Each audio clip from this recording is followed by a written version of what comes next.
Board CEO, that is Dr. Betty Radier, on the state of the tourism industry, and we filed this report. Have a look. So thank you very much for the interview, Brian. And one of the things that we as a board, the marketing agency, have had to do is, first of all, review the channels that we have been using. Mm-hmm. In the past 3 or 4 years, we already started to embrace the digital space, but now post the pandemic, it's become imperative for us to just focus on what the digital space is able to provide. So that our strategy has moved a lot into that space, but also the profile of markets that we're targeting has also moved to what we used to have as one of our markets, which is the domestic market, but now has a lot more focus. And the reason for this is obvious. The domestic market is a latent market of people able to travel immediately, especially in light of the restrictions caused in what used to be our key source markets by the pandemic. So in the spirit of leveraging the digital space, TikTok as a platform has been really helpful, or has been really impactful for us. The partnership came about through our brand partner, a world-renowned photographer called Jeffrey Wu, who is of Chinese descent and put us in touch with TikTok. We were then able, just looking at their numbers, were able to make the decision that, number one, there's an interest by people from Asia, specifically about the migration. The migration, we call it the eighth wonder of the world, but is one of the most prominent real estate offerings that we have in the Mara. So when you think about Kenya, we would think about beach, safari, and then migration. This we are trying to change, but for the moment, when we engaged TikTok, TikTok was keen to live stream the migration from the Mara during this period, which for us is great. So the partnership was brought about by a need that TikTok had to be able to bring that amazing wonder of the world to people in their homes in over 80 countries globally, and more specifically to the Chinese audience in Chinese. So that whole live stream had an English component and a Chinese component. So we closed the year last year at about 600,000 visitors. This was largely driven by domestic tourism. As you can imagine, when the skies were open in around August 15th, following the lockdown.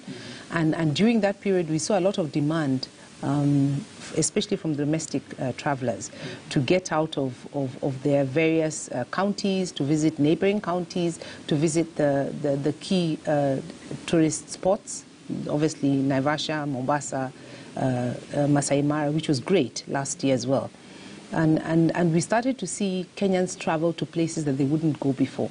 So places like Kipia, we saw a new need for wide open spaces, a lot more interest in adventure, things like hiking, walking,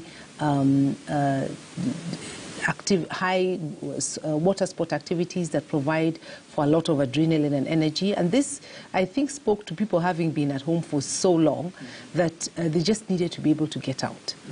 So we had different types of travelers. We had people traveling with families, but we also had groups of friends traveling together. We had young couples traveling together. So we saw a whole group of different Kenyans looking for different experiences. So that was really encouraging in terms of just a way to open up the industry. This has continued into this year, and domestic tourism now is really at the heart of the business that we're able to do. So there are a couple of factors that will aid recovery, and these factors are immediate term factors as well as long-term factors. So immediate term, as you have rightly pointed out, the vaccination, the ongoing vaccination exercise, not only in Kenya but globally, is a key precursor to people beginning to travel again. What that does is it gives people, first of all, some protection around the virus. It gives people some sort of confidence or comfort that they have some leeway to travel without risk of acute disease, which is basically what we have been told by our Ministry of Health. But over and above that, there's the aspect around the lights, red, green, amber, that countries are putting on each other. We need to overcome that to enable movement from country to country or continent to continent. Over and above that, there's the issue around quarantine. Because people might travel to a destination where they just require probably double vaccination and a negative PCR test to get into the destination. But when they go back to their home country, they're then subject to probably 10 days of quarantine or 14 days of quarantine. That significantly affects travel. So and then also the expectation of travelers now. Travelers do not want to be put in spaces where they feel there's a lot of crowding, there's not a lot of room for experiencing the destination. They want to go, they're leaning more to wide open spaces, experiences around communities, things that keep them outdoors, as opposed to necessarily going to a place and spending a lot of time indoors. So this is it's just the way travelers are changing, their needs and habits are changing to make them a lot more, what's the word I can use? It makes them a lot more comfortable traveling within the realms of the pandemic.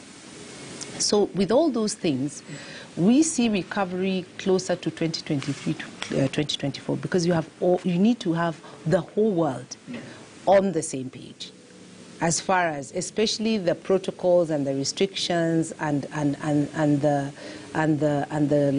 lighting system. When I say lighting system, I mean, are you red, are you green, are you amber? Until everybody's on the same page with that, we're going to have challenges around travel. One of the things that we were able to identify as the board post-COVID is the concept of travel changed completely.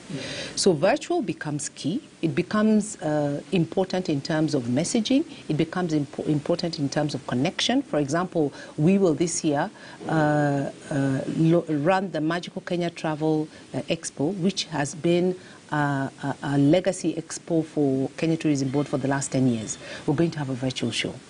So for us, it's important for us to embrace the new normal, what people call the new normal, and try as much as we can to deliver on our mandate, which is marketing the destination. So virtual is important, digital is important, remessaging around what the destination has to offer is important. Diversity in offering within the destination is also important. People don't want you to talk to them about one product. You're not going to go on a long-haul trip to go and have one experience. You want multiple experiences in different areas, in adventure, in wellness, in culinary, in gastronomy. You want it in retail shopping experience. You want it in safari. You want it in beach. All of those things. And you want to be able to plan this in, say, a 10 to 15-day safari. And we are seeing people even select multi-country safaris, especially if they're coming to the African continent. You don't just want to go to one country. You want to at least touch 2 or 3 other countries so that it's worth your while, because it's quite difficult to travel now. Yeah. And that's all the time we had for business today. Many thanks for joining us as we told